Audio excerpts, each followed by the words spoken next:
नांदगाव खंडेश्वर तालुक्यातील धामक येथील धामक कुरेगाव रस्त्यावरील माध्यमिक विद्यालयाजवळील 10 ते 20 मीटर लांबी असलेला रस्ता हा अत्यंत स्थानिक अवस्थेत असल्याने या रस्त्यावरून नागरिकांना जाणे येणे कठीण झाले आहे।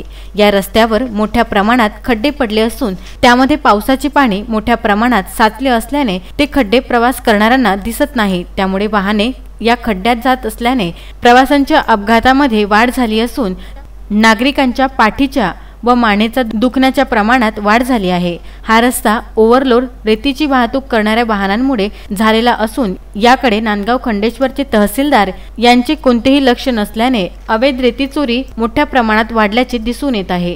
या खराब रस्त्यामुळे शेतकऱ्यांना व प्रवासी वाहतूक करणाऱ्यांना असंख्य समस्यांचा सामना करावा लागत आहे। याबाबत ग्रामपंचायत, सार्वजनिक बांधकाम विभाग, तहसीलदार आणि लोकप्रतिनिधींना अनेकदा तक्रारी करून सुद्धा याकडे त्यांचे हेतुपरस्पर दुर्लक्ष होत असल्याचा आरोप सुद्धा धामकवासियांनी केला आहे। याबाबत गावकऱ्यांमध्ये लोकप्रतिनिधी आणि प्रशासनाविषयी तीव्र नाराजीचा सूर दिसून येत आहे।